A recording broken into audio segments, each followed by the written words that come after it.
नमस्कार, मैं अर्पित आप सभी का स्वागत करता हूं आपके इस पसंदीदा प्रोग्राम में।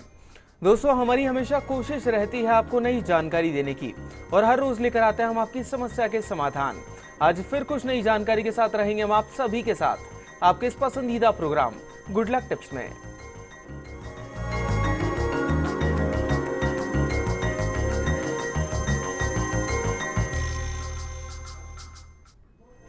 दर्शकों, आज के समय में हम सभी को दौलत और शोहरत चाहिए, लेकिन ये इतना आसान नहीं है। लेकिन कुछ वास्तु उपाय, साथ ही फेंग शुई कैसे आपके जीवन में प्रसन्नता ला सकता है, इस पर विस्तार से बात करने के लिए हमारे साथ हमारे स्टूडियो में मौजूद हैं जाने माने ज्योतिष आचार्य पंडित मुकेश शास्त्री जी। पंडित जी, आपका बहुत बहुत स्वागत है हमारे स्टूडियो में। जय श्री कृष्णा, जय माता की, जय Shri Hari. Very good morning. चलिए दर्शकों, तो देर किस बात की, चलिए आगे बढ़ते हैं और जान लेते हैं इस पर विस्तार से पंडित जी से। गुड लक टिप कार्यक्रम के सभी दर्शकों के ऊपर भगवान श्री हरि का, माँ लक्ष्मी का, माँ बगलामुखी का आशीर्वाद और कृपा दृष्टि हमेशा बनी रहे। आप सभी का कल्याण हो। दोस्तों, नाम, नेम, शोहरत यानी फेम और पैसा यानी money, name, fame and money, ये एक ऐसी चीजें हैं जिन्हें हर इंसान चाहता है और लगभग हर इंसान जीवन भर इन्हीं तीन चीजों के लिए परेशान होता रहता है, भागता दौड़ता रहता है, पद, पैसा, रुतबा। इसलिए आज हम आपको बताने जा रहे हैं ऐसे फेंग शुई टिप्स जिन्हें अपनाकर आप अपने जीवन में गुड लक को कायम रख सकते हैं और बैड लक को अपने से दूर रख सकते हैं, और जिन चीजों की कामना रखते हैं उन्हें आसानी से आप पा सकते हैं। तो दोस्तों, आज के एपिसोड में हम बात करेंगे फेंग शुई शास्त्र के बारे में। आइए सबसे पहले जान लेते हैं कि ये फेंग शुई है क्या। तो फेंग शुई का चीनी भाषा में जो शाब्दिक अर्थ बताया गया वो है हवा और पानी। प्राचीन चीनी ज्योतिषियों की राय में ऊर्जा हवा और जल के साथ बहते हुए अपना कार्य करती है। एनर्जी जो है वो एयर के साथ में, वाटर के साथ में बहती हुई अपना कार्य करती है। जहां एनर्जी के लिए वाटर अधिक सीमा होने पर अवरोधक का कार्य करते हैं, तो हवा ऊर्जा के बहाव में सहायक होती है। इसलिए कहते हैं कि ये जल और हवा जो है, ये दोनों ही तत्व इंसान के जीवन के लिए बेहद जरूरी हैं और प्रकृति से संतुलन बना हम इसे काबू में कर सकते हैं। लगभग 3500 साल से भी अधिक पुरानी इस कला का इतिहास जो है वो बेहद उतार चढ़ाव रहा है। कभी इसे शांत समझा गया तो कभी चीन में इसकी शिक्षा और इसके अनुसंधान तक पर रोक भी लगा दी गई। लेकिन विश्वसनीयता और उपयोग की कसौटी पर खरा उतरने के कारण लोगों में आजकल फेंग शुई शास्त्र की जो दीवानगी है वो कम नहीं हुई और बढ़ गई है। और कई लोग मानते हैं कि फेंग शुई टिप्स इस्तेमाल करके रातों रात लखपति बन जाएंगे। ऐसा मानना गलत है दोस्तों। हर ज्योतिष विधि की तरह यह भी इंसान को उसके कर्मों का फल देता है, लेकिन कुछ उपाय ऐसे होते हैं जैसे लाफिंग बुद्धा हुआ, हाथी हुआ, मछली का जोड़ा हुआ, ये कई बार इंसान के जीवन में एक सकारात्मक बदलाव लाने में सहायक होते हैं, पॉजिटिव एनर्जी फ्लो करते हैं। बहुत से लोग ऐसे हैं जो फेंग शुई शास्त्र को अंधविश्वास मानते हैं, विज्ञान की कसौटी पर प्रमाण देने की बात भी कहते हैं, लेकिन भारतीय ज्योतिष विज्ञान और दुनिया भर में फैली इस आस्था और ज्योतिष की तरह इसके भी पुख्ता वैज्ञानिक प्रमाण कहीं पे भी नहीं मिलते हैं। इसलिए लेकिन फेंग शुई शास्त्र जो एक ऐसा शास्त्र है जो आज के समय में लगभग दुनिया के हर देश में इसको मान्यता मिली हुई है। पंडित जी, आपने फेंग शुई के बारे में तो बता दिया सारे दर्शकों को, लेकिन हम फेंग शुई से किए जाने वाले छोटे छोटे जो टिप्स होते हैं वो जानना चाहेंगे आपसे।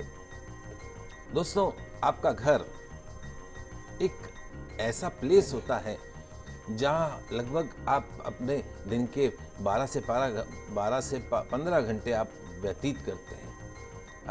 आपकी जो फैमिली है वो वहां पर अपनी जिंदगी को व्यतीत करती है। तो आपके घर का अच्छा होना, सुखी होना, आरामदायक होना बेहद जरूरी है। लेकिन कई बार हम छोटी छोटी ऐसी गलतियां कर देते हैं जिनकी वजह से कभी या तो गलत निर्माण हो गया, वास्तु का ध्यान नहीं रखा, और महंगे घर का जो है वो भी नुकसान में सौदा हो गया हमारा।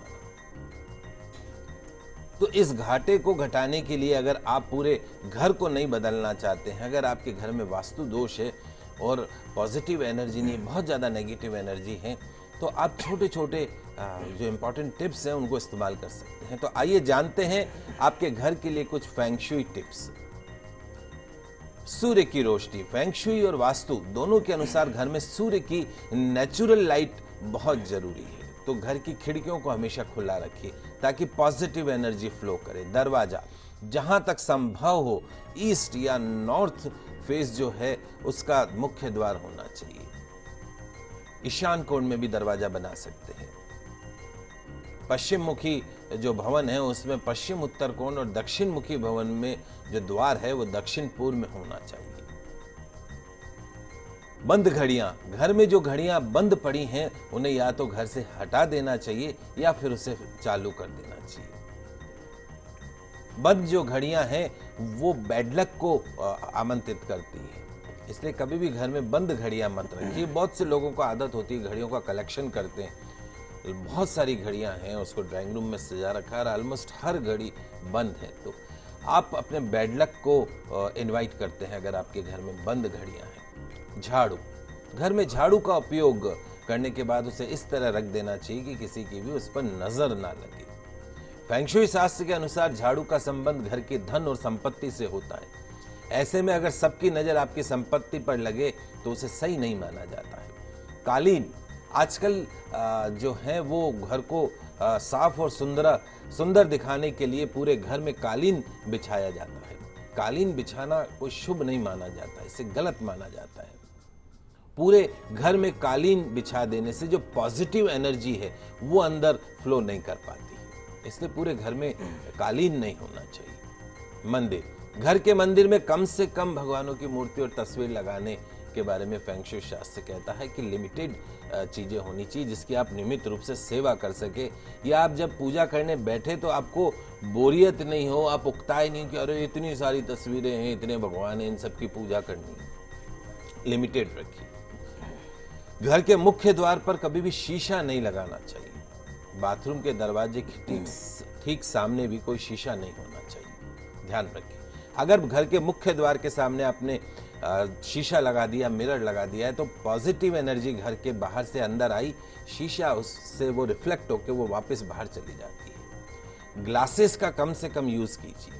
ऐसे ही ऐसा जगह जहां आपका बाथरूम का दरवाजा, लैट्रिन बाथरूम का दरवाजा खुलता और सामने मिरर हो, तो बाथरूम की जो नेगेटिव एनर्जी है वो बाहर निकली और मिरर देख के वापस रिफ्लेक्ट होती, तो वो भी अच्छा नहीं माना जाता है। रिक्त भवन का जो मध्य भाग है वो हमेशा जैसे कहते हैं कि किसी भी जिसको हम ब्रह्म स्थान बोलते हैं, किसी भी भवन का जो मध्य भाग है वो हमेशा खाली रहना चाहिए, उसमें कोई निर्माण नहीं होना चाहिए। आपके घर का जो सेंट्रल प्लेस है, पहले चौक हुआ करते थे, आजकल तो चौक होने बंद हो गए, पहले चौक हुआ करते थे। तो आपके घर का जो ब्रह्म स्थान है, मध्य स्थान है, उसको खाली रखिए। वहां पे लैट्रिन बाथरूम, स्टोर, किचन इत्यादि वहां पे मत बनाइए। फेंग शुई शास्त्र के अनुसार अगर किसी को अपने घर में डर लगता हो, भूत प्रेतों का डर होता हो, उनके बच्चों को रात को अकेले में नींद नहीं आती हो, सोने में डर लगता हो, तो घर में पीले रंग का 0 वाट का बल्ब बच्चों के कमरे में जला दीजिए, निश्चित तौर पे डर खत्म हो जाएगा। मुरझाए हुए और कांटेदार पौधे, घर के अंदर मुरझाए हुए या कांटेदार पौधों को तुरंत हटा देना चाहिए क्योंकि उनसे एक नेगेटिव एनर्जी फ्लो होती है। दरवाजा, घर का मुख्य द्वार अन्य द्वारों की तुलना में अधिक बड़ा होना चाहिए और 2 पल्लों का होना चाहिए। आजकल 1 पल्ले का फैशन है, वो भी बहुत नेगेटिव माना जाता है। 2 पल्लों का मुख्य द्वार रखिए। खिड़कियां, मुख्य द्वार के दोनों ओर खिड़कियां नहीं होनी चाहिए, इससे घर के मालिक को फाइनेंशियल लॉसेस होते हैं। तो दर्शकों, फिलहाल के लिए वक्त हो चला एक छोटे से ब्रेक का, पर आप कहीं मत जाइएगा क्योंकि जल्द वापस लौटते हैं आपके इस पसंदीदा कार्यक्रम गुड लक टिप्स में।